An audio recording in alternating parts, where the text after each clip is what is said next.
Hola, antes de comenzar el episodio me gustaría recordarte que he publicado 3 libros. El primero se llama Computación y Programación Funcional, que fue publicado en 2021 y es un libro que trata la programación funcional desde un punto de vista teórico y práctico.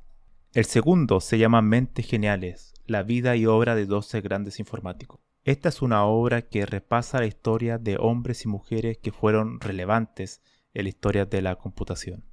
Y el último, el más reciente, se llama Principios de Programación, donde explico una nueva forma de entender la programación a través de 8 conceptos. Todos estos libros se pueden encontrar en librerías en España o en Amazon, y también en Latinoamérica se puede encontrar a través de Mercado Libre y Busca Libre. Para más detalles pueden visitar mi sitio web camilochacon.com. Bueno, en esta ocasión me gustaría hablar sobre el futuro de los lenguajes de programación, al menos dar algunas pinceladas de lo que podría ser según lo que he leído en algunas investigaciones que son recientes, que muestran cuestiones bastante interesantes. Lo primero que habría que decir es que los lenguajes de programación populares, los que generalmente aparecen en las ofertas de trabajo, surgen por una necesidad y tratan de atacar un dominio en particular. Con dominio me refiero a algún tipo de ecosistema, problema en particular. Por ejemplo, JavaScript está totalmente orientado a la parte web. Su misión era poder crear cuestiones interactivas en la web. R en su momento era el lenguaje principal para atacar un problema que era muy importante, que era poder crear código para cuestiones que eran netamente estadísticas. Es decir, su sintaxis se basa para hacer más fácil todo lo que es el trabajo con estadística, probabilidad y todo lo que tiene que ver con incluso con álgebra lineal, ¿no? O sea, todo ese tipo de operaciones que son muy recurrentes, R estaba diseñado para eso. PHP en su momento también era enfocado para la parte del backend, o sea, la parte del servidor, o sea, fue diseñado para eso. Ahora, esos 3 lenguajes, por ejemplo, no significan que sean buenos en cuanto a su diseño, ¿no? Eso no tiene nada que ver, la popularidad es otra cuestión, no tiene mucho que ver con la calidad del lenguaje en sí mismo. Pero resolvieron una necesidad en ese dominio en particular. Por supuesto, eso también tiene que ver con estar en el momento y en el lugar indicado, por supuesto, ¿no? De hecho, muchos de esos lenguajes surgieron por alguna aventura de una persona, no fueron cuestiones planificadas con años de trabajo y de experiencia y de investigación, como podría ser Julia, se viene a la mente. Pero eso no tiene nada que ver con la popularidad y el impacto que tenga un lenguaje de programación. Entonces, ese sería un aspecto de que un lenguaje de programación se vuelva popular, que aparezca, que surja para resolver un problema de un dominio emergente, ¿no? O sea, el dominio emergente en su momento JavaScript era la web, de PHP todo lo que es el lado del servidor y de R toda la necesidad por crear software con estadística. Entonces justo cuando esa necesidad estaba surgiendo, estaba creciendo, es que aparecen estos lenguajes. Eso por supuesto hace muy difícil hoy en día que aparezcan competidores, ¿no? O sea, la manera que un lenguaje se vuelva popular o intentar competir contra esos grandes lenguajes es que intente resolver otro dominio. Hay muchos todavía dominios que están en veremos. Algunos dicen incluso que podrían ser el futuro. Por ejemplo, los drones. No sería extraño que apareciera algún lenguaje diseñado para ese dominio. Es decir, que yo pueda construir a través de ese lenguaje, que seguramente ya existen en algún paper por ahí, de seguro. Pero me refiero a que se vuelva popular, aunque se vuelva ya una industria masiva, donde hayan puestos de trabajo buscando desarrolladores de drones con ese lenguaje. Podría ser, ¿no? O sea, que aparezca un lenguaje justo para atacar ese dominio que todavía no es popular, pero que es emergente. Otra cuestión puede ser la seguridad informática. A pesar de que ya es un tema con bastantes décadas, puede ser que en el futuro surja un lenguaje que diseñado específicamente para todo tipo de tareas que tengan que ver con seguridad informática, quizás también por el tema de la salud, de la inteligencia artificial. Bueno, hay muchísimos campos que podrían emerger. Ahora, por supuesto, los campos que atacó R, PHP, JavaScript son campos muy generales. O sea, la web, wow, la web es todo un mundo, ¿no? Y la estadística también algo muy, muy general. Eso me recuerda a los lenguajes de programación probabilísticos, que dado el surgimiento de los sistemas, de la necesidad de crear sistemas que sean de aprendizaje automático, en particular Machine Learning, han surgido muchos lenguajes probabilísticos, pero ahora todavía están en pruebas, no son tan populares. Algunos llevan, creo que, no muchos años tampoco. Entonces, quizás nunca se vuelvan tan popular, ¿no? Pero a lo que quiero llegar es que el futuro de los lenguajes de programación es un futuro basado en dominios particulares. Yo creo en eso. Creo que para que surjan nuevos lenguajes, o sea, la única manera que aparezcan nuevas técnicas, nuevas estrategias, es que se creen nuevos lenguajes.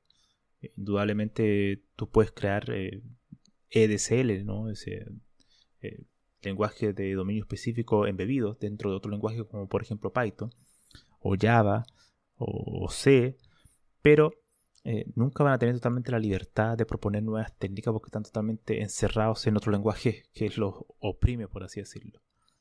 Están totalmente, no tienen la libertad suficiente, ¿no? O sea, la sintaxis del lenguaje general tienen que respetarla. Por tanto, donde van a surgir probablemente las mejores ideas, la creatividad, sean en los DSL, en los lenguajes de dominio específico, atacando algún dominio en particular que pueda volverse muy, muy popular en el futuro.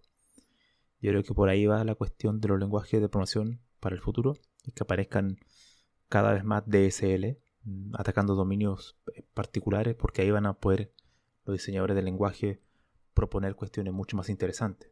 Ahora, otro tema también importante que lo vi en un paper hace no mucho tiempo es que los lenguajes de programación del futuro se van a enfocar en temas que hoy en día no tienen tanta relevancia de manera masiva. Y uno de esos temas es el consumo energético. El consumo energético va a ser fundamental sobre todo para los sistemas de IoT, o sea, Internet de las Cosas. Cada vez probablemente van a haber más computadores con un tamaño reducido que van a estar en distintas partes, ya sea de manera terrestre, en un poste, o sobrevolando en un dron. O sea, vamos a estar rodeados de computadoras por todas partes, mucho más pequeñas, y todo lo que es el tema de la batería, el consumo energético es fundamental. Todo lo que sea el consumo del hardware va a ser fundamental. Y los lenguajes de programación no están exentos de eso. Por tanto, va a haber una preocupación hacia el consumo. O sea, que ocupar lenguajes que diseñar un algoritmo, implementarlo, pueda ocupar menos energía que otro. Esto se vio en un artículo que vi de Rui Pereira y otros, porque son varios autores de Portugal, que voy a dejar el enlace artículo en la descripción de este podcast, que causó bastante revuelo porque había aparecido una tabla hace un tiempo por Twitter y por varios lados, demostraba que ese era el lenguaje que consumía menos energía. Y en ese trabajo, bueno, ellos ocupan la típica función de consumo de energía, que es consumo de energía igual potencia por tiempo, ¿no? Entonces la idea ahí, claro, el tiempo ya se puede calcular. Lógicamente uno puede medir el tiempo de cuánto tarda un bloque de código invocando alguna función de getTime del momento o algún tipo de librería. Eso ya está resuelto. Pero el tema es la potencia, y ellos en ese tema ocupan una biblioteca que se llama RAPL de Intel, que puede medir con bastante precisión el consumo, la estimación de energía que se está ocupando. Y claro, por tanto ellos en ese experimento, bueno, ese artículo lo explican con mucho detalle. Y bueno, en general lo que uno puede deducir de todo eso es la importancia de la energía, que eso va a ser un tema probablemente en el futuro. Así como tenemos profilers, ese tipo de cosas que podemos monitorear lo que está ocurriendo en nuestros programas, el consumo de la CPU, de la memoria. Bueno, también va a estar el tema de la energía. Ahora, claro, me acordé que los mismos autores mencionaban que uno de los problemas de medir la energía es que un lenguaje de programación no es tan solo el código en sí, son muchas más cuestiones. Depende de la versión del compilador, depende si está ocupando máquina virtual o no, si ese lenguaje ocupa un recolector de basura o no, o si está ocupando algún tipo de biblioteca externa que la está invocando. Entonces hay muchos factores para tener en cuenta al medir la energía. Bueno, este trabajo es bastante riguroso por lo que veo, lo que lo estuve releyendo hace un rato antes de grabar este episodio. Y bueno, muestran lo que un poco se presupone, ¿no? Que si un lenguaje es rápido, hay una cierta correlación entre la rapidez del lenguaje con el menor consumo de energía. Por eso C es un lenguaje más rápido en tiempo de cómputo. Menor tiempo de cómputo también se traduce en menor consumo de energía. Aunque no siempre, pero por lo general de las veces se tiende a dar esa cierta correlación. Una tercera cuestión y final que preveo en los futuros lenguajes de programación, que no tiene exactamente que ver con los lenguajes en sí, pero sí con los programas que generan esos lenguajes, es la reparación automática de errores. Ese es un tema que se está investigando bastante y la idea es muy simple. O sea, yo tengo un algoritmo que en una línea lo hago fallar, o sea, que haga que el test falle y que yo le paso un programa externo que es un reparador y le paso el algoritmo y automáticamente el algoritmo reescribe, o sea, y soluciona esa línea. Y bueno, la idea es que pase todos los tests de pruebas.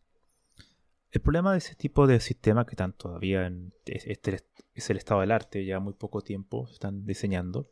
Generalmente se utilizan para, por ejemplo, los cursos online, para que un profesor no esté constantemente corrigiendo un algoritmo de cada uno de los alumnos. Bueno, se puede ocupar este tipo de sistema para que se repare, ¿no? Se repare, incluso se le puede dar alguna sugerencia al estudiante de por qué falló, qué le faltaba, esta variable tenía que tener este valor, si tenía que hacer, no sé, añadir un array en vez de una lista enlazada, qué sé yo, ¿no? Ese tipo de cosas. El problema es que ese tipo de sistema genera una especie de overfitting, es decir, se sobreajusta. Muchas veces cuando uno lo prueba en estos tests automáticos, se tiende a aprender la respuesta. Entonces, ¿qué significa eso? Que puede hacer, ok, lo va a reparar, pero en todos los casos, todos los inputs que yo le pase a la función del algoritmo, no lo va a hacer, o sea, va a fallar en otros casos. Solamente lo soluciona para un caso en particular de la prueba, para que solamente quede en verde, por así decirlo, el test, pero no de manera general.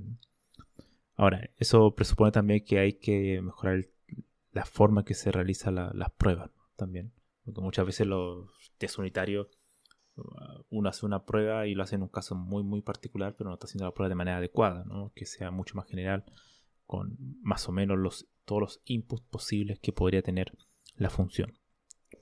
Bueno, pero esa es también una de las formas. En el episodio anterior hablé sobre la generación automática de código, y esta también es una técnica que podríamos llamarla derivada de los generadores automáticos de código, pero es mucho más focalizada en el sentido de que corrige un algoritmo. O sea, podríamos tener en el futuro sistemas automáticos para encontrar errores y que automáticamente los corrijan, o que dé una especie de alerta al lenguaje, ¿no? Integrado en el IDE, por ejemplo, que nos diga, bueno, aquí hay un error y estas son las posibilidades para solucionarlo. O sea, no directamente que te lo repare, pero que sí te diga cuáles son las probabilidades de que esta solución sea la mejor y tú, el humano, tenga que elegir cuál es la más adecuada. Todo esto, por supuesto, estas reparaciones se hacen en base a reparaciones correctas, ¿no? Al final todos estos sistemas son basados un poco en el aprendizaje automático y también asume que hay ejemplos, o sea, que hay datos. O sea, esto no es por arte de magia, por supuesto. Claro, esto no es que la solución aparezca de la nada, ¿no? Tiene que haber ejemplos que te digan más o menos cómo se puede solucionar.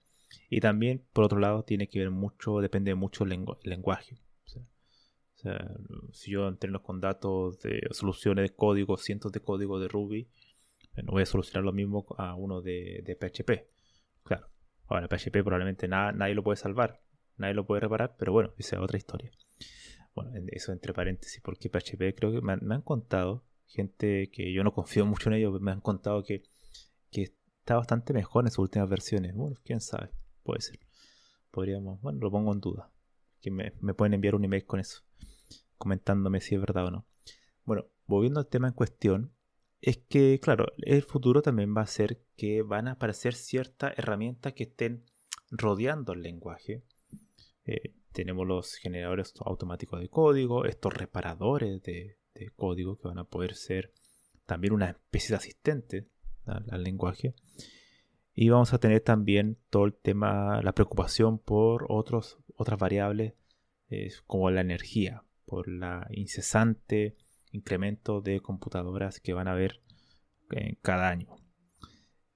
Y a su vez también la cantidad de dominios nuevos que va a atacar el software. O sea, van a aparecer nuevos dominios. Por ejemplo, el más quizás llamativo es el de los drones, pero pueden haber muchísimos más.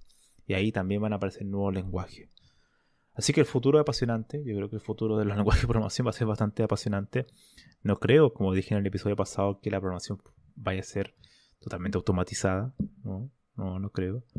Pero sí que van a haber asistentes, que van a haber herramientas más inteligentes. Bueno, inteligente obviamente ocupando la palabra entre comillas, pero que sí van a ser mucho más lo que decía un poco Peter Dennis, ¿no? O sea, la computación es la búsqueda de la automatización.